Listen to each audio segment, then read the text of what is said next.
हाँ तो प्यारे बच्चों, वार्षिक परीक्षा 2023 कक्षा 11 हिंदी अनिवार्य का जो असली पेपर है वो मिल चुका है। इस वीडियो के अंदर मैं आपको कक्षा 11 हिंदी अनिवार्य का पूरा जो पेपर है वो इस वीडियो के अंदर मैं आपको बताने वाला हूं। तो वीडियो को आपको कंप्लीट देखना है। और सबसे पहले पेपर के अंदर आपको निर्देश दे रखे हैं। यहाँ पर पहला पॉइंट है आपके कि सभी प्रश्न करने अनिवार्य हैं। दूसरा पॉइंट है आपके कि प्रत्येक प्रश्न का अंक बार प्रश्न के सामने अंकित है। ओके, तो अगर आपने इस पेपर को कंप्लीट तैयार कर लिया एग्जाम से पहले तो आप फुल मार्क्स है वो हिंदी के पेपर में अचीव कर सकते हैं। तो यहाँ पर पहला जो प्रश्न है वो आपको दिया गया है कि निम्नलिखित काव्यांश को पढ़कर नीचे दिए गए प्रश्नों के उत्तर दीजिए।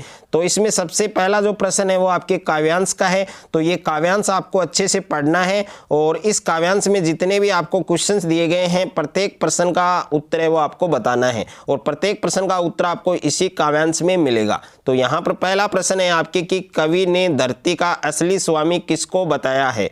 और दूसरा प्रश्न है बच्चों की जुआ भाग्य का रख देता है कथन से क्या आशय है। और तीसरा प्रश्न है कि प्रस्तुत कविता का मूल भाव है वो आपको समझाना है। उसके बाद में नेक्स्ट क्वेश्चन की मैं बात करूं तो यहाँ पर क्वेश्चन नंबर 4 है आपके कि कविता में से मानवीकरण से संबंधित एक पंक्ति छांटकर लिखिए। और प्रश्न संख्या 5 है कि प्रस्तुत कविता किस शैली में ली गई है, उस शैली का नाम आपको लिखना है।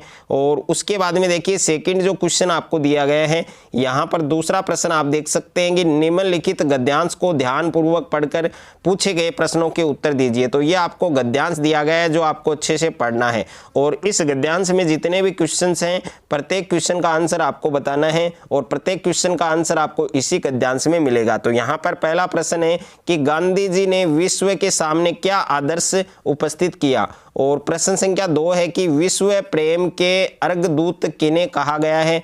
और तीसरा प्रश्न है कि गांधी जी किसके खिलाफ थे। और प्रश्न संख्या 4 है कि गांधी जी की शांति दूत के रूप में किनसे तुलना की गई। और पांचवा प्रश्न है कि किस वैज्ञानिक ने यह कहा था कि आगामी पीढ़ियां इस बात पर विश्वास नहीं करेगी कि हार्ड मास वाला ऐसा पुरुष धरती पर पैदा हुआ होगा।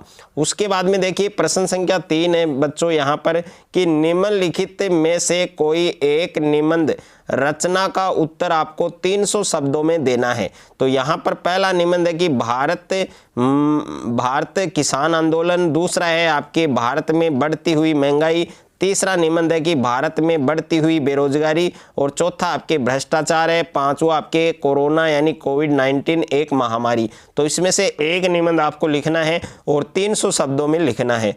उसके बाद में देखिए प्रश्न संख्या 4 है आपके प्रश्न संख्या 4 है कि अपनी ग्राम पंचायत के सचिव की ओर से अपने जिला कलेक्टर को गांव में फैली मौसमी बीमारियां मलेरिया है, डेंगू है और चिकनगुनिया के उपचार हेतु चिकित्सकों की टीम भेजने हेतु कार्यालय जो पत्र है वो आपको लिखना है। और अथवा में प्रश्न दिया गया है कि ग्राम पंचायत के सचिव की ओर से जिला कलेक्टर झुंझुनू को पेयजल की समुचित व्यवस्था करवाने के लिए कार्यालय पत्र है वो आपको लिखना है। उसके बाद में देखिए पांचवा प्रश्न है आपके कि समाचार के किन्हीं 6 प्रमुख तत्वों के नाम लिखिए। और छठा प्रश्न है कि प्रेमचंद का जन्म सन में हुआ था, तो रिक्त स्थान में क्या आएगा। और सातवां प्रश्न है कि उपन्यास गोदान के लेखक कौन थे, तो रिक्त स्थान को फिल करना है। आठवां है मियां नसीरुद्दीन अध्याय की लेखिका कृष्णा सोबती है, सही है या गलत है वो आपको बताना है। और उसके बाद में प्रश्न संख्या 9 है आपके कि कृष्णा सोबती का जन्म 18 फरवरी 1930 को हुआ, ये सही है या गलत है। और प्रश्न संख्या 10 है कि कौन सी फिल्म के निर्देशन से सत्यजीत राय को अंतर्राष्ट्रीय ख्याति प्राप्त हुई थी।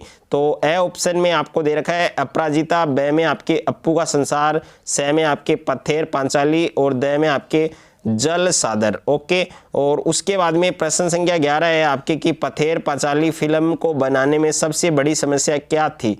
तो ए ऑप्शन में है समय का अभाव, ब में पात्रों का अभाव, स में उचित स्थान का अभाव और द में आपके धन का अभाव। उसके बाद में देखिए प्रश्न संख्या 12 है बच्चों कर्जन को इस्तीफा क्यों देना पड़ा। और प्रश्न संख्या 13 है कि स्त्री के चरित्र की बनी बनाई धारणा से रजनी का चेहरा किन मायनों में अलग है।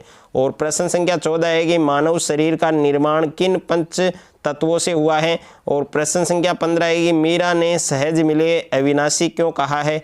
और प्रश्न संख्या 16 है कि पथिक कविता का मूल भाव स्पष्ट कीजिए।